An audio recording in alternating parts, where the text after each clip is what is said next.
Hi hello welcome to my mini vlog. ಇವತ್ತೊಂದು ನಾನು log ಮಾಡ್ತಾಯಿದ್ದೀನಿ, ಬನ್ನಿ ನೋಡ್ಕೊಂಬರೋಣ ಹೇಗಿದೆ. ಸೊ ರೂಮಲ್ಲಿ ಇದ್ದು ನನಗೂ ತುಂಬಾ ಬೋರ್ ಆಗಿತ್ತು. ಸೊ ಡ್ಯೂಟಿ ಮಾಡಿ ಸೊ ಹಂಗಾಗಿ ಸ್ವಲ್ಪ ಔಟ್ಸೈಡ್ ಹೋಗ್ಬಿಟ್ಟು ಜ್ಯೂಸ್ ಎಲ್ಲ ಕುಡಿದ್ಬಿಟ್ಟು ಸೊ ಎಲ್ಲಾದರೂ ಹೋಗೋಣ ಹೊರಗಡೆ ಅಂತಂದರೆ ಇಲ್ಲಿ ಅಷ್ಟೊಂದು ಗೊತ್ತಿರೋ ಪ್ಲೇಸು ಯಾವುದೂ ಇರಲಿಲ್ಲ.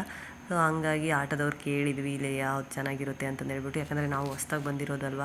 ಸೂರ್ಯ ಸಿಟಿ ಮಾತ್ರ ಸ್ವಲ್ಪ ಪೀಸ್ಫುಲ್ಲಾಗಿರುತ್ತೆ ನೋಡಿ ಮೇಡಮ್, ಅಲ್ಲಿ ಹೋಗಿ ಆರಾಮಾಗಿ ವಾಕಿಂಗ್ ಎಲ್ಲ ಮಾಡ್ಬೋದು, ಫೋಟೋ ಫೋಟೋ ತಕ್ಕೋಬೋದು ಅಂತ ಹೇಳಿದರು. ಸೊ ಹಂಗಾಗಿ ಸೂರ್ಯ ಸಿಟಿ ಇಳ್ಕೊಂಡು ಒಳಗಡೆ ಹೋದ್ವಿ. ಏನಿದೆ ನೋಡೋಣ ಅಂತಂದು ಹೇಳ್ಬಿಟ್ಟು ಒಳಗಡೆ ಹೆಜ್ಜೆ ಹಾಕಿದ್ವು.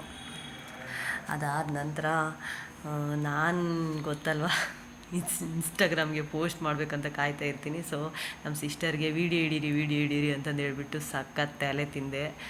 ಪಾಪ ಅವರು ಏನು ಬೇಜಾರು ಇಟ್ಕೊಳ್ಳಿಲ್ಲ, ಕೋಪ್ರೇಟ್ ಮಾಡಿ ನನ್ನ ವೀಡಿಯೋಸ್ ಎಲ್ಲ ಚೆನ್ನಾಗಿ ಹಿಡ್ಕೊಟ್ರು. ಅಲ್ಲಿ ತೆಗೀರಿ ಜಂಪಿಂಗ್ ಜಪಾನ್ ಮಾಡೋ ಥರ ತುಂಬ ಡ್ಯಾನ್ಸಿಂಗ್ ಮಾಡಿಕೊಂಡು ವೀಡಿಯೋಸ್ ಎಲ್ಲ ಹಿಡ್ಕೊಂಡೆ.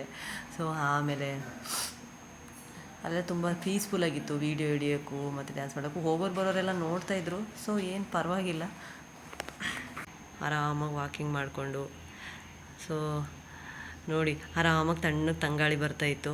ಅದಕ್ಕೊಂದು ಸಾಂಗ್ ಹಾಕ್ಕೊಂಡು ಹಾಡು ಹಾಡ್ಕೊಂಡು ಜಿಗ್ದಾಡಿದ ಮೇಲೆ ಹೊಟ್ಟೆ ಕೇಳಬೇಕಲ್ಲ, ತಾಳ ಆಗ್ತಾಯಿತ್ತು. ಸೊ ಇಲ್ಲೇ ಚಂದಾಪುರದಲ್ಲಿರುವಂಥ KFC ಸೆಂಟ್ರಿಗೆ ಹೋಗ್ಬಿಟ್ಟು ಸೊ ಏನು ಬೇಕೋ ಅದನ್ನು ಆರ್ಡ್ರ್ ಮಾಡಿಕೊಂಡು ಇನ್ನೇನು ತೊಗೊಂಡು ಬರುವಾಗ ಇವ್ರು ಬೇರೆ ಅಡ್ಡ ಬಂದರು. ನಂಗೆ ಬೇರೆ ಹೊಟ್ಟೆ ಹಸಿವಾಗಿತ್ತು, ಸೈಡ್ ಹೋಗೋಣ ಅಂತಂದೇಳಿ ಬಂದು ಕೂತ್ಕೊಂಡು ಎಲ್ಲ ತಿಂದಾದ್ಮೇಲೆ ನೆಕ್ಸ್ಟ್ ಆಮೇಲೆ ಒಂದು ಫುಡ್ಡು ಸೆಂಟ್ರಿಗೆ ಹೋಗ್ಬಿಟ್ಟು ಅಲ್ಲಿ ಕೂಡ ಫುಡ್ಡು ತಿಂದ್ಬಿಟ್ಟು ಲಾಸ್ಟ್ ಒಂದು ಚಿಕ್ಕಮಂಗ್ಳೂರು ತಿಂಡಿ ಮನೆ ಹೋಗ್ಬಿಟ್ಟು ಅಲ್ಲಿ ತಿನ್ಕೊಂಬಿಟ್ಟು ಸೊ ಇಲ್ಲಿಗೆ ನಮ್ಮ ವ್ಲಾಗ್ನ ಮುಕ್ತಾಯ ಮಾಡಿದ್ವಿ.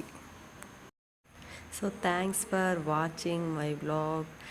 ಇದೇ ಥರ ಸ್ವಲ್ಪ ಖುಷಿಗಾಗಿ ನಾನು ಆವಾಗವಾಗ ವ್ಲಾಗ್ ಬಿಡ್ತಾ ಇರ್ತೀನಿ, ನೋಡ್ತಾ ಇರಿ. Thank you.